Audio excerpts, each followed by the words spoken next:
Tottenham Hotspur 1, Ipswich Town 2. The 0 is gone. 22 years in the waiting. Ipswich Town have won a top-level English football game. Hallelujah. Welcome to Blue Monday and Ipswich Town podcast.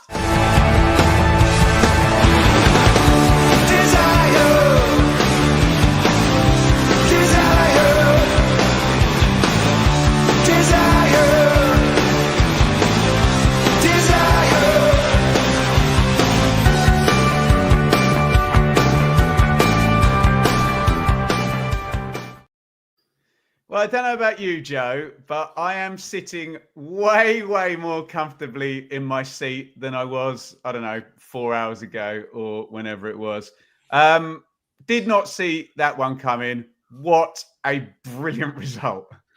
And a brilliant performance as well. So it wasn't just a smash and grab. We went there, we had a game plan, and we played really well. 2 fantastic goals. I wouldn't even say we rode our luck too much at any point. We saw the game out really well. Professional performance, and one of those where every player from 1 to 14 was it today all came in and made a contribution, but especially 1 to 11, it was brilliant all throughout the team. Mikey, you got your Barnsley aways and your Watford aways and your Coventry aways. Where does that one sit? We've been spoilt over the last couple of years, haven't we? We have, yeah, but that one is right near the very top. I'm still trying to process it now, Ben, but that felt pretty special. And yeah, the relief, I think it was, a lot of it was relief at the end of the game, especially with everything that's gone on the last few weeks. A win away at Spurs was always going to feel incredible, but I think after what we've been through the last few weeks, been a little bit unlucky at times, this afternoon was extra special. Welcome, everybody, to Blue Monday and Ipswich Town podcast. If you are here live on YouTube, please get in the comments. Thank you, Rando, 123 $4.99 on the super chat. Very much appreciated. I'm just a bit emotional tonight, he says. Get your comments in. We'll pop them all up on the screen if you super chat, and we'll stick the most positive ones up on the screen too, because rightly so, we've been a bit downcast, downtrodden with the 0 wins these past few shows. If you are listening after the fact, I mean, we love you, but come and join us each and every Sunday live, especially when we win a top flight football game for the first time in 22 years. If you're playing bingo, that is twice for 22 years. It will be coming again. Look out for it. Joe, just quickly, I know we don't want to be tourists this year, but how great to see us playing in that beautiful stadium as well.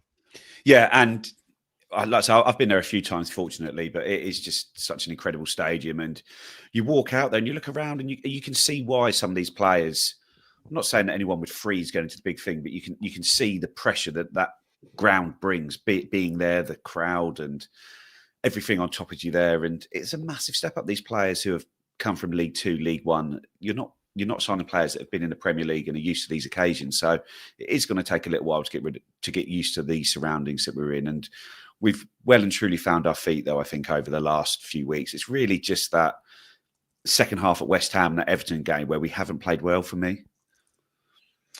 Let's go through the teams here then. We'll come to you, Mikey. Muric in goal. And tell me how this sets up, because we've had this sort of 3 at the back, 4 at the back paradigm really since Kieran McKenna arrived. But personnel-wise, and you can tell me from being there, it looks like, a kind of a 3-5-2. So we'll say Burgess, O'Shea, and Tuanzebe, which I'll be interested to hear your takes on. Did no expect to see him appear in. Johnson and Davis, Morsey and Caius. They know Calvin effing Phillips today suspended. Hutchinson, the master, Delap, and Smodics. Talk to me about Tuanzebe, Mikey, and the team shape. Yeah, I think we caught the news that Tuanzebe might be involved earlier today when he posted on his social media a picture of him in the away kit, not the one that we wore today, but the burgundy away kit, and it kind of sent everyone into a bit of a tiz, really. And then a few people listened back over or read back over what McKenna said on Friday's press conference at lunchtime. And he said that Tuanzebe will be back after the international break, but he didn't say that he wouldn't be back before the international break. So you've always got to look at the detail that McKenna gives out. And yeah, Tuanzebe comes in, but Ben Johnson keeps his place. So you're wondering whether it is 3 at the back. But to be honest, most of the time, it looks like 4 at the back with Ben Johnson sort of moving higher up the pitch like he did at Man City. So it's a similar setup to that Man City away game, but with us having a bit more of the ball than we did in that game. What was your view on that, Joe? Yeah, I expected it to be similar, but I guess just by personnel-wise, effectively, it changes how that role plays, because you're either going to have Amari Hutchinson there, which is basically we're going to have a lot of the ball in this game. We want to get him on it. You're going to have a Wes Burns or an Chio Ogbene. Obviously, he's injured now, and then it's a sort of a bit of a hybrid, more of an attacking role than that. But you put Ben Johnson there, and you're going to be more defensively, but he's still going to be expected to get up to the other end of the pitch and try and make things happen when he gets the opportunity. So it's just, I think the personnel dictates how the role sits, but really it is just how we play. But with Ogbene being out for the season and also maybe Wes Burns having struggled a little bit more than others stepping up, it might be something that we start to see a lot of. Well, Joe, I was going to say, how close is that to the A team now? Maybe Phillips, Clark. I don't know. What are you thinking? Could well be, yeah. I imagine defensively that is what we're going to be going with, because that is, well, obviously Jacob Greaves, you'd imagine, will come back in ahead of Cameron Burgess when he's fit. But yeah, those Sam Morsey, and there's a big battle alongside Sam Morsey at the moment in central midfield, and then Sammy Smodics is making that role his own on that left hand side. Amari is the main man, and Liam Delap is the striker. So yeah, we seem to be almost there. Maybe we're at the stage where we know sort of 8 of our regular starters, and the other 3 will sort of be battling it out to try and nail down the place. They haven't quite been able to do so yet. Matt Makin, £5 on the super chat. Tickled pink by today's performance. Matt, thank you so much. Regular supporter of the pod. Oh, look, we've got Mikey's dad in the chat, who I actually met in the top of the Pioneer as well. Tremendous stuff. Mikey, talk to me and your old man about how this game started. We'll leave the first goal for Joe, but how did we settle in the big atmosphere with the 0 wins against some world-class players, who I should probably mention, shouldn't I? Spurs lining up: Vicario in goal, Porro, Romero, Dragusin, Udogi, Bentancur, Sarr, Kulusevski, Solanke, Son, and Johnson. Carry on, Mikey. Johnson. Yeah, Johnson. Thank you. It's an all-star lineup, isn't What it? did you do for our Johnson, Joe? Carry on, Mikey. Sorry. Yeah, it's an all-star lineup, and I think Spurs probably looked at this game as being one that suits them at home, especially as we were always going to be a little bit ambitious at times in possession, and they were going to try and catch us out in transition. But we started pretty safe, and Muric was playing fairly safe. But then now and again we would knit a bit of possession together and looked pretty composed, and we did settle into the game really well. There was one chance where Son cuts in and whips a fantastic ball in with his right foot, and Brennan Johnson, son of David Johnson, far superior footballer, gets in at the back post and just completely miscues it. Really, I don't think he expected it to land at his feet just how it did, and that was kind of a reminder of, yeah, although we've started this game well and we look good every time we go forward, we look dangerous. Smodics, he was just on it from the word go. His touch was excellent. Amari Hutchinson obviously looked like he enjoyed the surroundings as well. Delap immediately smashes into Romero, the most predictable move ever in the first few minutes of the game, and the referee doesn't book him for it, which means that he's able to keep being physical with them and making contact. And Mikey, you like Van der Ven, who they were without as well. Yeah, and I think Delap might have found it a little bit harder against Van der Ven, but you could see that he was targeting Romero, who is the stronger of those two centre backs, because he knew that he could rough him up a little bit and get him a little bit wound up.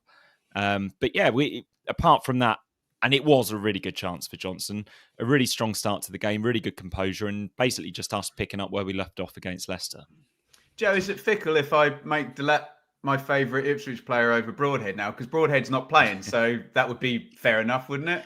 Yeah, Broadhead not even on the bench again today, so it does feel like he's quite a way down the pecking order at the moment, which is a real shame for a guy who's been so good for us over the last 2 seasons or season and a half. But yeah, it is just Delap is just an absolute beast. He's a monster, isn't he? And I said to my mate there with this, like, enjoy watching Liam Delap this season because I don't think we'll be watching him next season, sort of whether we stay up or go down, because he does look someone who's just going to fly from here. And yeah, there's one bit of play in the second half where he's on his own, the ball goes up and he just flies up, wins the header, drags him around. And it's just an absolute wrecking crew up front on his own. Just to touch on what Mikey was saying, as it came up to the 30-minute mark, Joe, are we good value? Because you kind of go into these games against these super clubs like, well, I'm just happy with the nil sometimes. But was it a case of that? I thought we were very good value for it. We had a decent chance at the start where Sammy Smolix went in and the keeper saved it, and then a corner which we made first contact on, then another decent break where Burgess. We get another corner and Burgess heads the ball. It looks like it sort of comes across the face of the bar, but I've not seen that back yet. And we were very, very, very disciplined in the way we played, because there's a couple of times where Burgess has the ball and he pings it into Smolix, and Smolix had the ball and Leaf just stayed back in his shape and just took the ball on him, where maybe we've learned a little bit from the Brentford game that you can't just go on these solo missions where there's an opportunity to break, so you just went for it. And we were very, very good at not going when we weren't in the position for all to go. So there were some good counterattacks, but we weren't allowing ourselves to counterattack from a dodgy shape maybe, or when things weren't quite right. So yeah, that was very interesting and a lot less gung-ho than we sometimes are. And I guess we just thought, well, Spurs will give us chances, and as long as we use them when we get them, that will be the way to go. We just can't give them anything. Well, that's great to hear, Mikey, isn't it? Because I've had to field the question on other outlets about, there's this thing about if a casual Premier League fan sees a promoted side even pass the ball once in their own penalty box, it's like, oh, they're naive, they can't do that. And I've had to field that question quite a lot of times. And my answer's always been, well, he's learned in whatever division he's been in. And I'm kind of being semi-sarcastic because often the commentary is not very fair on the promoted teams, isn't it? But did you get that sense of what Joe's saying of a nice kind of maybe a little bit more pragmatic away strategy?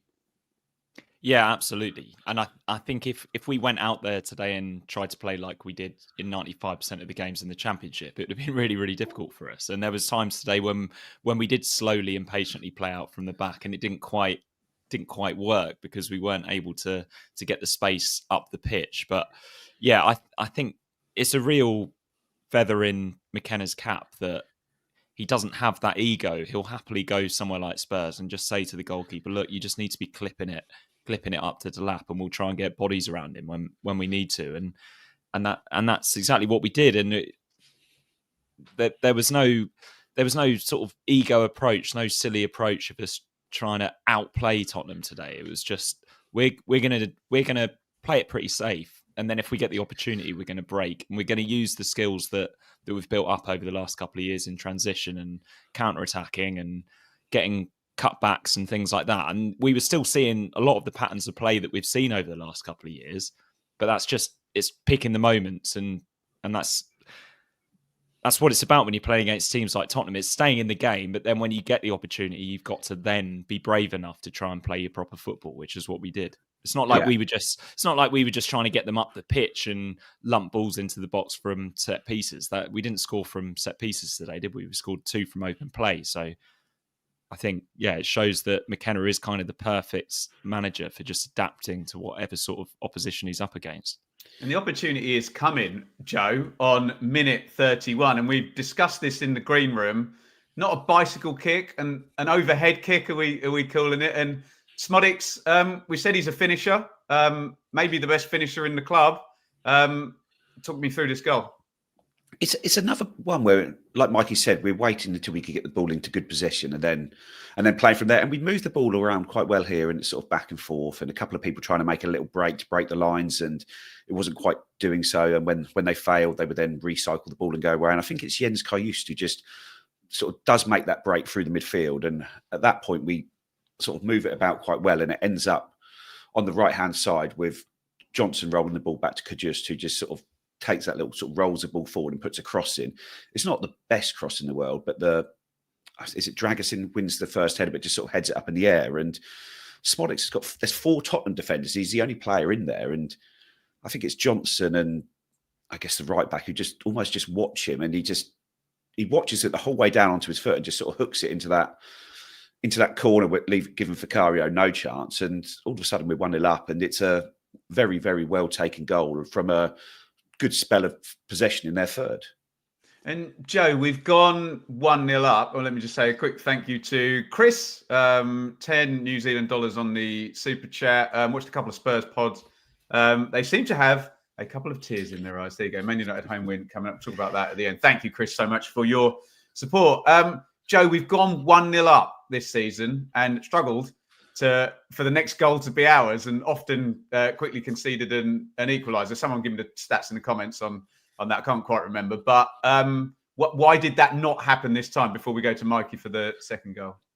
I think it's maybe because of how we'd been playing, that we immediately sort of got ourselves back into shape, and we kept not committing ourselves trying to score a second instantly and just getting caught that way. And maybe, again, there's probably a little bit of luck in there. There's couple of shots don't come off, and I thought Tottenham, for all their sort of quality in the side, they made a lot of bad decisions with regards to sort of shot locations, shot choices, sort of breaking forwards, and they must have hit 10, 12 shots all from outside the box, which didn't really trouble Muric. Yeah, he had to tip a couple over, but they ones where if that's what you want to keep doing, keep shooting from that range, we would take that all day rather than trying to work it all the way into the box. So maybe sort of a lack of ideas from them and some good play from us.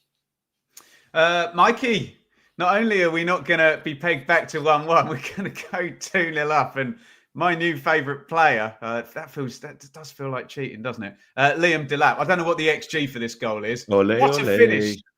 What a finish from 3 inches. Just quickly, the XG on this was 0.99. Was it actually? Yeah. Oh, thank you. There you go. Because you can't have one, because he could have fallen over. There you go. Yeah, I think Carney missed one from under the bar once for West Brom. Okay. That's the 0.01. Marlon Harewood. But yeah, it was actually us playing out from the back a little bit, Ben, and getting it a little bit wrong. Burgess and Muric get into a little bit of a muddle. But then we find ourselves breaking up the pitch down that left flank. Davis getting high up, and Amari Hutchinson just driving with the ball. And then we end up with Leif Davis running down towards the 18-yard box. And rather than just whipping it across, because Delap is in the box, he kept making those runs across between the centre-backs. All game he was doing that. But Davis just has the presence of mind to slip in Sammy Smodics, who made the run to the byline. And then we're in cutback territory. But in the absence of Connor Chaplin running into the 18-yard box, he just puts it across. He does the right thing here, Smodics. He just gets his head over the ball, puts it across the goal with plenty of pace.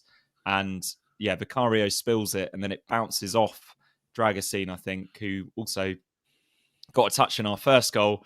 And then it's going in, but Delap, goal scorer supremo that he is, makes sure that he not only gets a touch, but absolutely thunders a left foot half volley into the roof of the net. Just to make sure that the Ipswich fans at the other end of the ground knew that the ball had gone in. And the celebrations, Joe, from the players were so casual. You wondered whether it was potentially one where somebody knew he was offside or something. They looked either really calm or they were incredibly tired from all of the defending and the big counter-attack that they'd just done. Yeah, I imagine that there's been a lot of talk of keeping your heads, staying calm, not getting too excited. But I say, just this guy, that run, the touch from Ben Johnson in the right back spot, where he brings the ball down out of the sky with sort of glue on his boots, and then just rolls to Amari, who has 2 players just chopping at him as he breaks through and does so well to stand his feet. And the only annoyance was that one of those didn't get booked for that, because I think they should have gone back and booked him for that. But yeah, just such a good goal. And and I think McKenna's mentioned it in his post-match. We had one goal which we scored from sort of dominating possession in their half, working the ball well, speeding up, slowing it down, speeding up until we scored, and then a second goal where we just hit them on the break at sort of breakneck speed and 2-0 up, and it's almost, well, it is the perfect half. Joe, Liam Delap is 21, English, and has 7 goal contributions in 11 Premier League games for a team that I love, Ipswich, that is not very good by Premier League standards and is going to be, towards the maybe the bottom quartile of the table. That's brilliant, isn't it?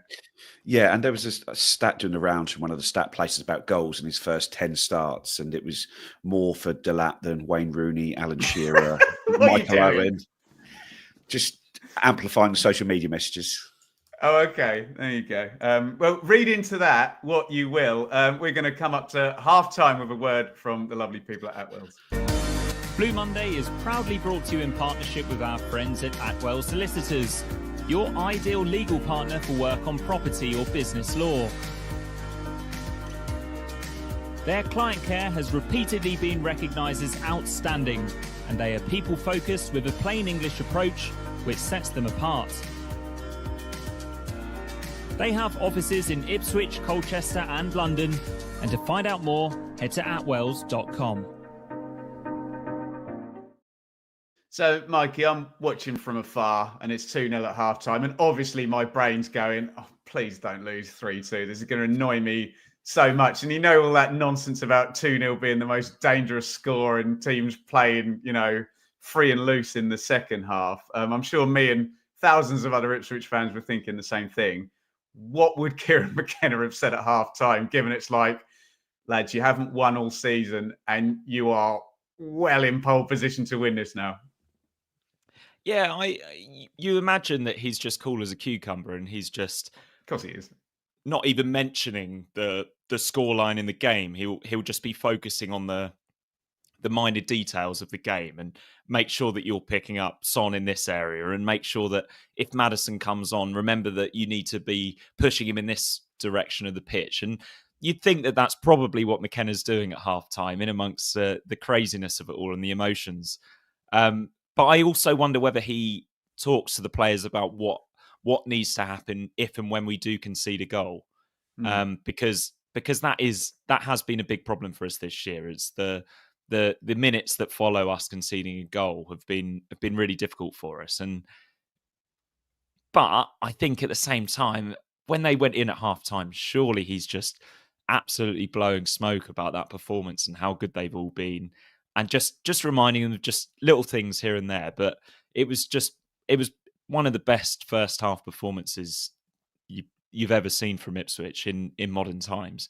Just if you look at the quality of the opposition, Ben, and the control that we had and what we limited them to, it was fantastic. And the players must have walked in feeling 10 foot tall, but also aware of the fact that we've been in good positions at other points of this season.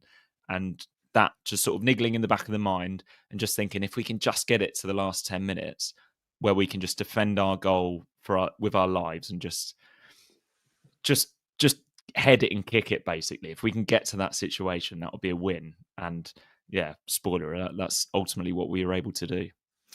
Joe, I need you to help me out here. I love hosting this podcast, but there's two things that I just can't be bothered to talk about week after week after week. So good luck describing what happens in minute 49 without mentioning either of them.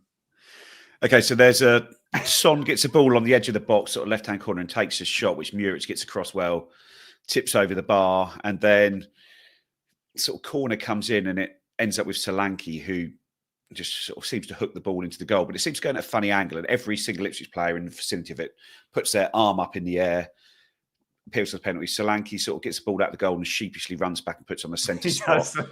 At this point, Cameron Burgess then goes and gets the ball from the centre spot to take it back to the goalkeeper, and then Spurs go and get another ball from off the pitch to then put on the centre spot, and it's almost like you're on the playground and you think that if you just keep pretending you think it was a goal and it's going to count. So they just kept getting this ball, and then it went to the video assistant referee. That's VAR. The same as mentioning it. You failed. Okay. And quite relative. It felt relatively quickly in the ground. Came back as a goal kick, play on, and we just took the free kick from there. The only thing a lot of the Ipswich fans were chanting for it. And I thought, come on, like, let's not go too far. Let's just take it for what it is, the correct decision being made. And we watch it back, and it's quite obviously Solanke hits it across, and it just goes into his left hand and flies into the goal. So, yeah, it was a correct call, and one of those ones which it should be there for, just to turn over the very clear and obvious errors. Yes, and Ben, it can't be a coincidence that Mark Ashton met with Howard Webb earlier this week, can it? Mikey, I will mute you if you go down that road. I tell you, come on. And yes, Joe is right, Mikey. One of the 4 game-changing states is the ball going in the goal, and we know that the handball law says that whether it's deliberate or not, if you either immediately before scoring or by scoring, it hits your hand. Then I wouldn't worry too much. Nobody really cares about the rules and regulations, Ben, when they go in our favour. So no, they just want to win football matches, don't they? But there we go. We will move on. Timo Werner's coming in, Mikey, and Rodrigo Bentancur is going to get a goal back and make all those away fans in the corner a bit nervous. Talk to me about this. Yeah, it's just another. Sorry, did you ask me or Joe? Joe looked like he was rolling up there. You've asked me, yeah. So I asked you, Mikey. Yeah, grab yourself a glass of water, mate. Here we are. Good. You can answer now. So we're preparing a sub on the sideline, and I turned to Henry I was at the game with and just said, we always seem to concede at the moment when we're readying one of these changes. Can this not happen this time? And it felt like we defended about 3 situations and didn't want to make the substitution, one of them being conceding a corner. And then I think they almost did make the substitution, but then decided not to. And I think Son has gone over to take an out swinging corner. And it is a brilliant corner. It's perfectly delivered. And Bentancur, who probably isn't one of the players that you point out as we must mark Bentancur, because he's quite a stylish midfielder. He's a player that we like, isn't he, Ben? But he isn't like a danger man in the box. But he's just got the bit between his teeth and made a really good run across our players. Tuanzebe's the defender that's closest to him. But that doesn't necessarily mean that. I think it was a zonal situation. And Bentancur has just got the run on him, and he's got there first. And a really good header from him. It flies in, and you're thinking there's never a good time to concede. But you look at the clock and you think, wow, there's a long time left in this game, and we're about to make a change, bringing Jack Clarke on, which didn't work out perfectly against Leicester. And you worry that we're really in trouble now. But yeah, we'll talk about the rest of the game when we come to it. Joe? Yeah, and I think I've watched it back a couple of times, but not really in any great detail. But I would be amazed if there isn't a block on one of our players that. Oh, McKenna said in the post-match, Joe, that it was I think Neil's saying in the chat there as well. Yeah, that it was a block. Yeah, in the same way that Calvin Phillips picked up the guy that when Darragh O'Shea had that header last week against Leicester, there'll have been something along those lines that they've just managed to sort things out in the right way and opened it up, and he's been given a free header which he wasn't going to miss. And yeah, you look at the clock and it's like, was it 69th minute? Was it somewhere around there? And it's like you've got 20 minutes left, probably with another 10 of injury time. So it's like still half an hour left in this game. And the crowd sort of woke up at that point. So it wasn't a great atmosphere from the Spurs fans, but that seemed to pick things up for a good sort of 10 minutes. And Bentancur is still blowing kisses to his family and friends in the Tottenham end as well after pulling a goal back against Ipswich. It seemed like the most prolonged celebration I've ever seen from a player that's just pulled his team back. He's pulled his team back into the game. But come on, you just scored against Ipswich and made it 2-1. Just get the ball and get on with the game. And get on with the game is what we're going to do. Hurst in for Delap, Clarke in for Smodics. We're going to see Basuma and Maddison later in the game. Mikey, how comfortable are we at 2-1? I mean, we're not massively comfortable, but I wonder whether watching that as an away fan is the scar tissue of the last few weeks, and you start to think back to other big games that have included James Maddison, for example, against Norwich, where we've been seeing out a great result and then somehow end up not winning. But yeah, we're playing well, and Hurst comes on for Delap, who just ran himself into the ground, and you're just hoping that Hurst can continue to occupy those centre backs and win headers and win flick-ons, and that's exactly what he does. And then Jack Clarke, you just want him to just get his foot on the ball and just try and slow the game down. Someone with a point to prove at bloody Spurs, Jack Clarke. yeah, absolutely. And to be fair to him, when he did get the ball, which wasn't often, he won a couple of fouls. But Amari Hutchinson, Ben, every single time he got the ball, he was so positive and just ran and ran and ran. And he was winning fouls, he was creating openings, and it just took the pressure off us just now and again. And because Tottenham, they want you to come onto them so they can counter attack. But it was basically just Amari Hutchinson running with the ball, and then Hurst and Clark trying to get the spaces out wide for him to play into. And yeah, I mean, it felt really, really nervy. But then you read a couple of reports, such as a really nice one in The Guardian from our very own Nick Ames, and it sounds like, apart from a really good chance for Solanke where he slipped in and he looks to sit down Muric. Muric's legs are pretty open, but he manages to save it with his legs, like he has done. To his credit, he's saved a lot of one-on-ones recently. Aside from that chance, we did a really good job, and we had players like Masawongo coming on for the last few minutes as well. Always good to see him playing, and it was just made for him. All he had to do was just go on and destroy, and that's exactly what he did. Tottenham were unable to create too many openings, and Muric was much better at commanding his area. He was catching crosses, any poor set pieces we just looked after. There wasn't defenders panicking. We weren't swiping at clearances or anything like that. Everybody, I think, could see the finish line this time and were able to just concentrate on what they were doing and just see the game out. And yeah, brilliant to watch. Joe, how much of an assistance, I guess, is the fact that the recent failures to see things out and the kind of learning from that, how much was that actually a help in getting through 8 minutes of stoppage time?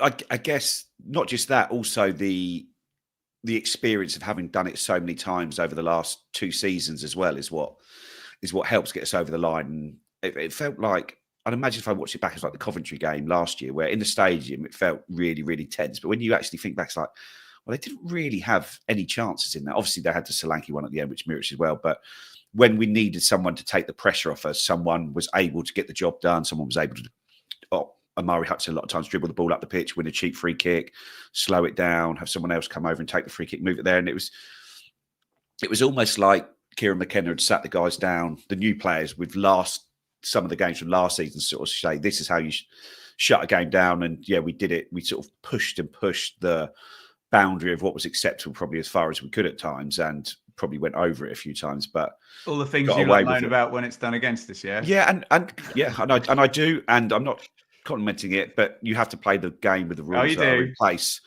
And Amari Hutchinson sort of took 2 breaks, but he was just so good at getting us up the pitch today, dribbling the ball.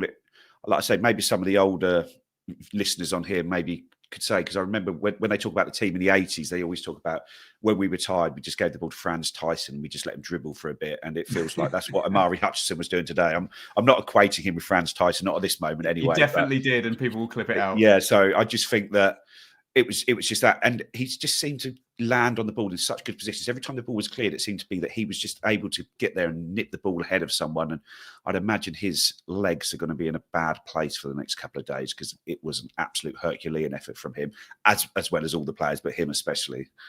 And every time he looked up, Joe, it'd be a really good seasoned professional, a Tottenham player that plays in Europe. And he'd just look up at them and just go on then, try and get the ball off me. There was a moment when James Maddison shut him down. I think Udogie was backing him up. And Amari actually took quite a bad touch, but then just swivels and gets his body in the way between them and ends up coming out with the ball. And just watching Amari Hutchinson just full of confidence and just playing in these arenas, because I think that's what he backs himself to do. And it's like the bigger the game, the better the player for Amari Hutchinson. And especially somebody who's been at Arsenal and Chelsea as a youngster, I'm sure doing it at White Hart Lane is a big thing for him. Yeah, big style. Joe, so how significant is that? It's one where we were all kind of saying, oh, look, just, if we can have a draw and a good performance, or a good performance and a narrow defeat, this will be tremendous. But that takes so much pressure off now, doesn't it?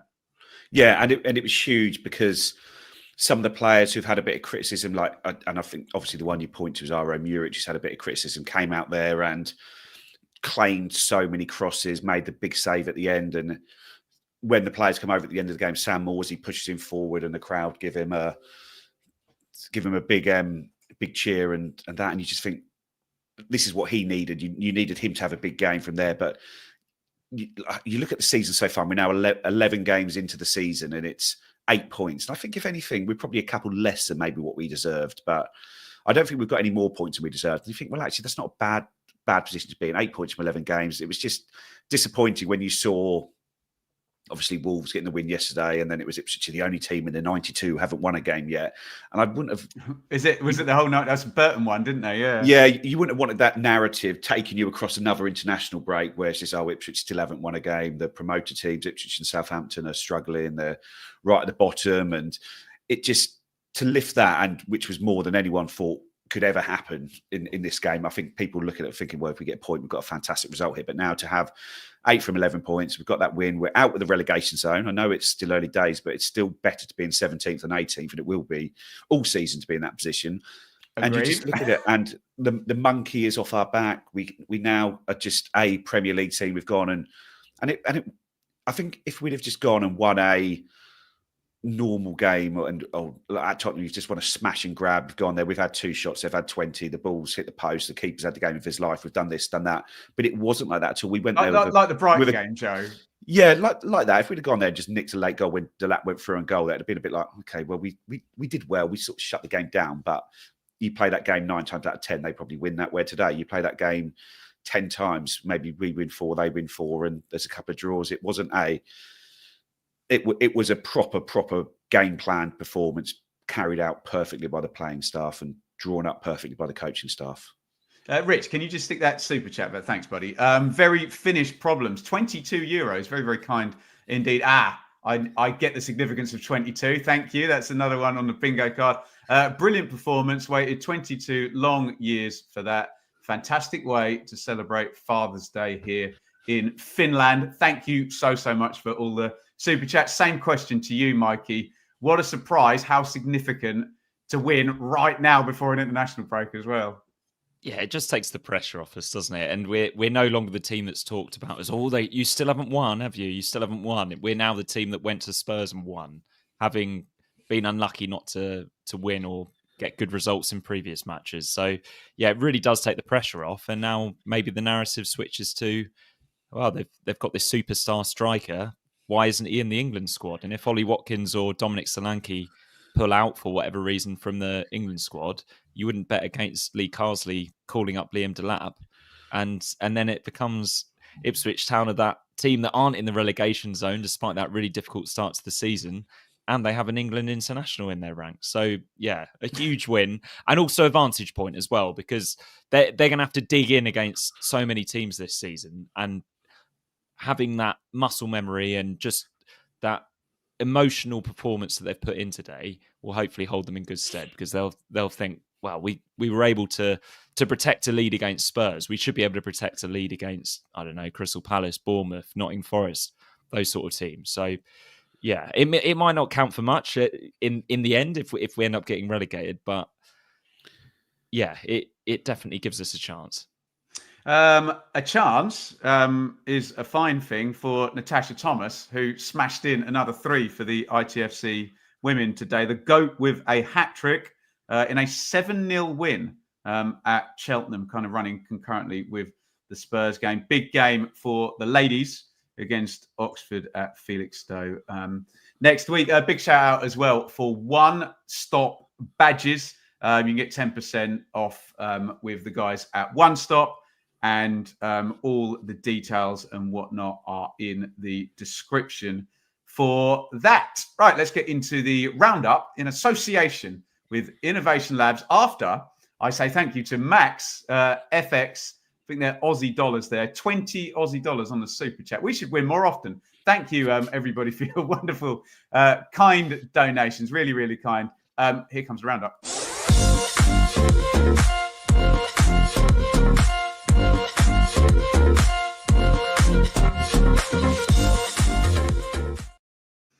Right, let's have a look at this little lot here. It was Brentford 3, Bournemouth 2.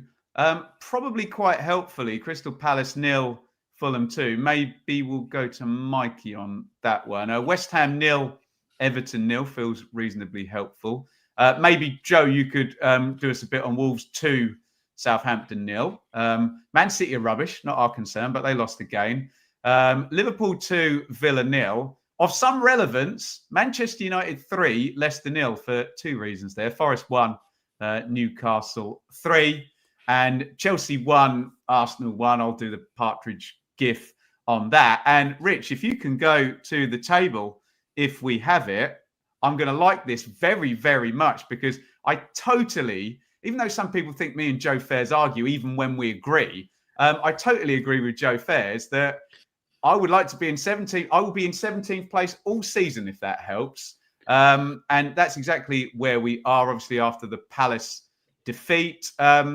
Joe's right. 8 points from 11 is not ideal. I think I did the projection. It's like 27. So it needs to be a couple more. But Chris, in our excellent Telegram group, the Stat Master, will do a more sensible projection than just dividing the games. He actually rates the opposition. So there's probably more in it than that. But yeah, fantastic to be above the bottom 3.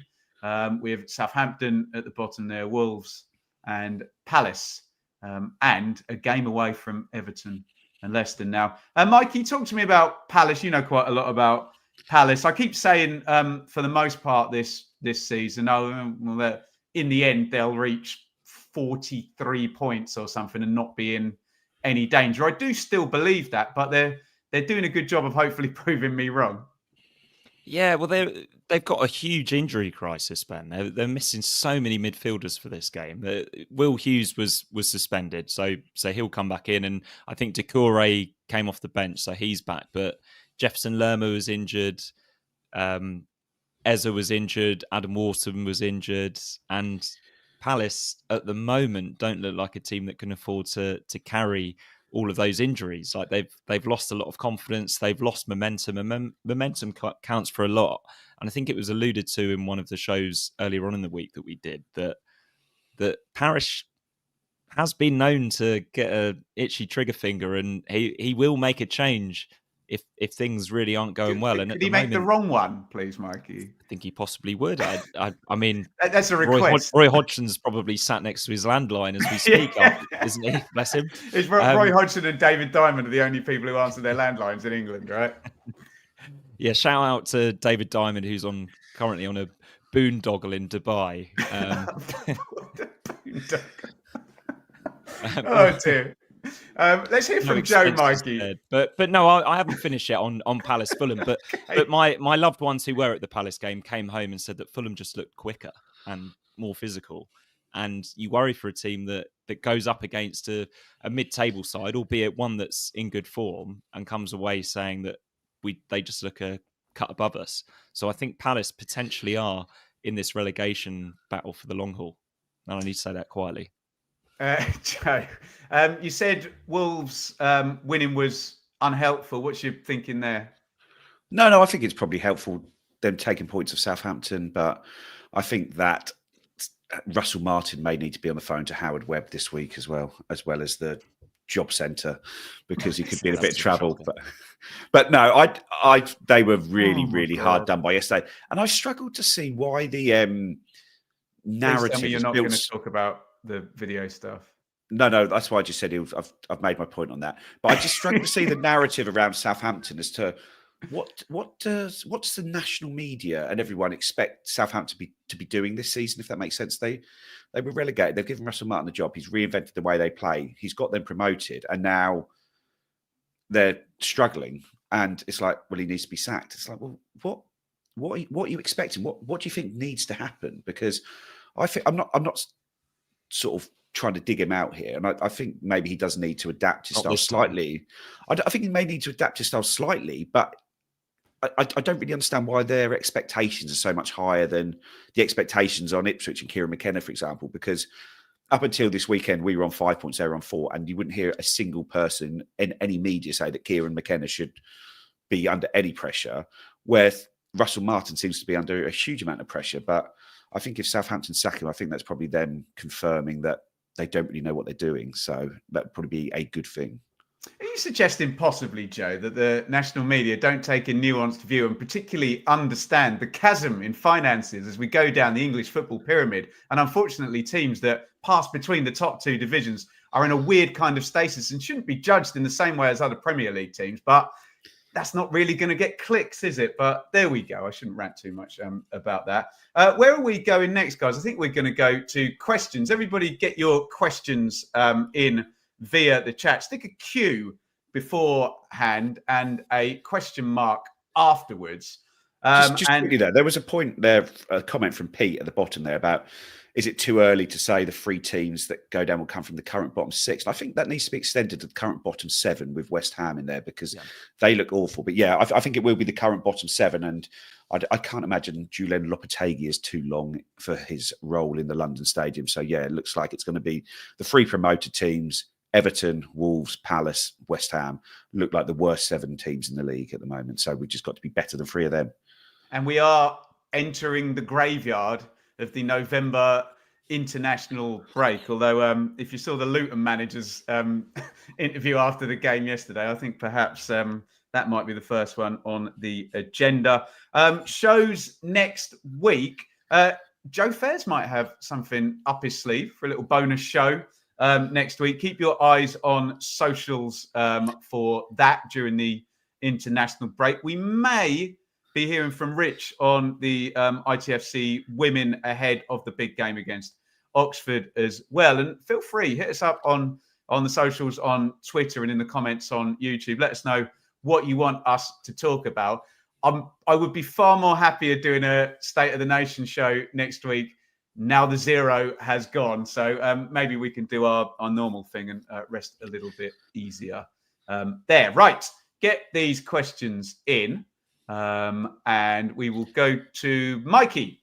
What do we think Delap is worth now? What will he be worth come May? How much did he sign for, Mikey? Like it was about 15 million or something? 15 million with add-ons, wasn't he, Joe? Yeah, I think it's 15 rising to 20. So probably 20 if he gets called up for this international squad against Greece. How much is he worth right now? I can't imagine us accepting a bid of 40 million in January. Let's put it that way, Ben. He's worth more to us than that, isn't he? But then at the end of the season, if he carries on as he's doing, how many goals does he score? 18, best part of 20 goals. I mean, and he isn't just the goals, is it either? He's a big lad, and he's quick and strong, and he does a bit of everything. Let's say he scores 15 goals this season, which he's not going to get 18 goals, is he? Yeah, let's say he's going to get 20. But he's got to be worth 60 million already. Yeah, I was going to say 60 million. Yeah. It's ludicrous, isn't it? But if we get relegated, then do we get 60 million if we get relegated? You sell him to a Champions League team, you do, yeah. Okay. It's ridiculous. It depends who you sell to and when you do it, doesn't it? And the numbers can just multiply ridiculously. Yeah, Leicester sold Maddison for 50 plus after they'd been relegated, didn't they? And Southampton sold Lavia for that sort of money when they'd been relegated. So if they're seen as a player that is going to a top club, yeah, the value doesn't really change because there'd be no pressure on us to sell him. Yeah, but then does he go to Man City for 40 million? Because I don't know what that buyback or anything like that is. Yeah. Man City have a good number 9, very good indeed. But they don't. But he doesn't have a backup, does he, Haaland? There as an actual number 9, somebody that can come in. No, that's true. And relieve the pressure. Come play the game. I'll test you.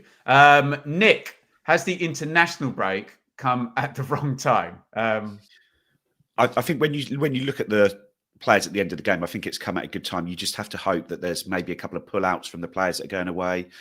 Jens Kajust has not. The club in Sweden have spoken. He's not going to be going away with them this week because they're trying to sort some bits in for his knee. But I think it would be helpful if maybe one of Hutchinson or Delap doesn't go away with the under-21s. And it sounds like Dara O'Shea's been playing through the pain barrier for us for the last few weeks. So probably handy if we could keep him back as well. But I think it's probably nice to have a little break. Chance for Greaves to get fit as well, Joe. Yeah, Greaves to get fit, and one of sort of Luongo or Taylor to get back to full fitness as well in the middle as well. Then we could potentially be going into the Manchester United game, the other side of the break, with a fully fit squad, really, couldn't we? Other than Ogbene, obviously. Speaking of Greaves, Mikey, does Greaves come back in for the United game now? I mean, if it's, well, is it an away system or is it a home system or is it just a good system? I do kind of like the idea of Tuanzebe as a right-sided centre-back, Greaves as a left-sided centre-back with O'Shea in the middle. But McKenna's very reticent, Mikey, to go too quickly on any player coming back in or, upset something that he's probably already worked on for a week with these existing players. Yeah, the one thing that makes me think that Greaves will come straight back in, though, is that O'Shea pretty much came in after. That's true. He came in after the first international break in place of Wolfenden, who actually played really well. Maybe it changes because we won at Tottenham, and I don't think Burgess really could have done much more in that game. Yeah, there's a couple of loose passes, but Greaves does that as well. And Burgess, he maybe lacks the same sort of physicality in terms of pace and things like that as Greaves, but he reads the game just as well, and he's arguably better in the air, and he's a real leader in there. So yeah, it's a real flip of a coin for me, that one. I'm sorry, Neil, I don't have a good answer for that one because neither decision would surprise me, and also neither decision would upset me either, because I think Greaves was arguably our best player for the first 4 or 5 games of the season, but Burgess has played a huge role in us winning this game at Tottenham. So, yeah, difficult one, that. Joe, does Koste keep his place for the Man United game over Phillips? He was really good today. Again, just another almost impossible question to answer, isn't it, there?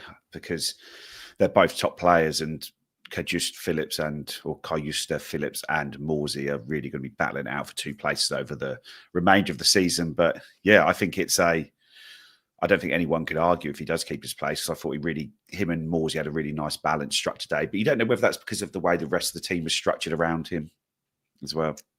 Mikey, Rob Raspberry, how important was it to have Tuanzebe back there? Is it a coincidence? A lot of people were saying that a couple of crap performances coincided with him not being in the team, and whoop-de-doo, here he comes back again, and we win. What's your take? Yeah, I've been dancing to the Tuanzebe beat for a long time now. But I really rate him, and because he adds so much to us. Because he's obviously a fantastic footballer, but he adds the physicality, and he's never beaten 1-on-1 for pace. He might not be the quickest player that we have, but I've never seen anyone beat him for pace 1-on-1. He adds that physicality. He's the extra head it and kick it lad as well, because he brings more of that side of the game than a normal fullback would. And the Premier League nous as well. Like he's played in these games so many times. We always harp on about he played for Manchester United against PSG and shut down Kylian Mbappe and things like that. But that does count for a lot when you go in somewhere like Spurs.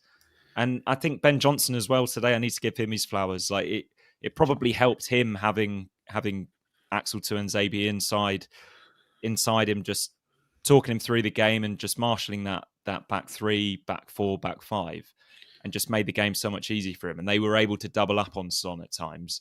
And I think that works really well as a partnership. And that's exactly what they're going to have to do against Manchester United as well, because they'll have Marcus Rashford there or Garnacho. So it's going to be another difficult game against Manchester United. So yeah, I don't think we can underestimate how big the return of Tuanzebe was. Like just incredible performance considering he hasn't been able to play for the last few weeks. I know it was a hand injury, but he's obviously kept himself super, super fit and just didn't miss a beat. So Tuanzebe's from DR Congo, it says on FootMob. So I'm trying to work out what sort of beat that would be that you would dance to, Mikey. But I'm worried in your current state about asking you to dance to something, because A, you might do it, and B, you might fall over. So we will work on what the Tuanzebe beat is going to be going forward. And you will see Mikey dancing to it at some point in the season. Big hello to our good friend Matt. Well done, lads. Ipswich climb above the relegation sandwiches. You can check out Matt and myself talking Premier League on the Benjamin Bloom Football Channel each and every Tuesday. Go and give him a follow as well. I think we'll probably do one more question. Joe, where am I going to land? I'm going to land here. If I offered you 36 points right now. Would you get on those 27 buses for the season? I think he's kind of sarcastically talking about draws and whatnot. But where are we with this points total? We've got all of the bottom 6, Joe, are under the 1 point per game. So we are looking at the 35 that we've been talking about all season, aren't we? But as we've sort of discussing with Mikey about Palace and the potential of certain teams making a break for it, where are you? Have you moved at all on this? No, I think we're going to be in that sort of 35 to 36 range and just hope that it's enough to be the right side of the line when it comes to it. Oh, we're not going to get 50 points this season. We're probably not going to get 46 points this season. We're going to be somewhere in that range, hopefully where we need to be. And we just have to hope it's not a season where it's going to take a high amount of points to stay up. But we just don't know. We don't know. But no, I wouldn't take the points without getting a bus, because the journey is the fun part of this, and going to the games and seeing how it plays out is just what you want to do. And today, like I say, a day we've been waiting for 22 years. I was at obviously Brentford a couple of weeks ago, Leicester last week, where we've just seen it sort of slip away from us in the last minutes. And to be there when we got it over the line today was just a incredible buzz, an incredible feeling, and it's just what we all do it for. So I met my mate, we drove up there today, and he got in the car. He said, I predict we're going to lose 5-1 today. And I had a message through from another mate saying 3-0 down at half time, lose 5-1. And I didn't really give a prediction today because I couldn't give my normal, really positive prediction. In my head, I could see ways why we could win it, but I didn't think we would today. And then you go there today and put in that performance, get that win and that result and that buzz and that elation. And so I've driven back tonight and sort of just get here, and I'm still absolutely flying sort of 5 hours later. Yeah, I think if you watch the prediction show, there's a thing called a public apology that both Mikey and I probably owe to Ipswich Town, because we certainly went the other way. Just quickly, guys, before we come up the hour, Mikey, I know it's going to be madness for the week leading up to it, and we've got a little bit of time before then. I said on the show last week, it's going to be a circus. The number one story in English football, with arguably the biggest, most newsworthy club in world football, is going to be Manchester United having new manager on TV at Ipswich. This is going to be a madness of a week leading up to it, isn't it? Yeah, all eyes on Ipswich. And this is our first Sunday 4:30 game as well. So we haven't had a game of that magnitude yet. This is what all the work was for, Mikey.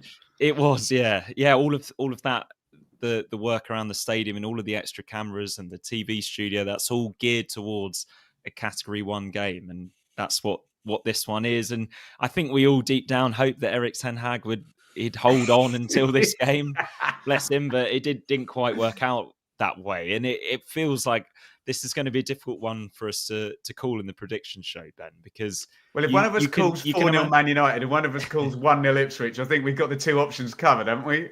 Yeah, I think we can all probably see a world right now, because we've just beaten Spurs away, where we could beat Manchester United because they've got this new manager coming in and a change of formation that's been much talked about. And just Man United, they've just been a bit of a banter club over the last few years, haven't they? And they've fallen short in these big games. But you could also see the ball falling to any one of those fantastic players they've got, and them just sweeping chances away and just getting away from us. But we'll see. It's exciting to be a part of, Ben. I know it is a bit of a circus, and it's not cool, is it? Playing Man United on Sky at 4:30 and all of that, but it's good fun, isn't it? It's not something we've had for a long time. No, Joe, it's going to be, well, I was going to say it's going to be brilliant. It's going to be interesting for sure. Can I just throw this to you that they've got a new manager? All the players will go away on international break. He won't meet any of them, will he? And they might not know what the hell they're doing in terms of his system. And our players sure as hell will. Yeah, no, it's... You look. I watched their game against Man City the other week, Sportings, and they play a very defined system. It's 3-4-3. They maybe don't quite have the players for that, but he's been very, very fixed in his system. And you hope that he comes in, tries to do it, and like Pep did at the start of his Man City reign, and like other managers do, have some real teething problems in the first few games. And Kieran McKenna, ultra organised, ultra wanting to get that win over Manchester United. He'll be so determined to get that win to show the Man United hierarchy what he can do and what he could have done for them. And it's just going to be brimming with narrative. We've got these new press box where there's room for 72 journalists there. And I'd imagine there's probably going to be about 50 who are turned away from that. There's going to be so many applications in to try and get to that game, where on our normal games, you've got those 72 prime seats in the house and probably 10 of them are filled and 60 are empty. It's going to be both the new TV box will be in use, the TV box under it will be in use. Every single piece of that stadium is going to be packed to the raft, and the eyes of the world will be on little old Ipswich in a couple of weeks' time. You bloody love to see it. Joe, thank you for joining us. Mikey, thank you for joining us. All the wonderful people in the chat as well. Thank you for your comments throughout the show and your very generous super chats too. We'll be back with bits and bobs, and then we'll be normal run through Flagship next week so I'll just start calling it Man United week now.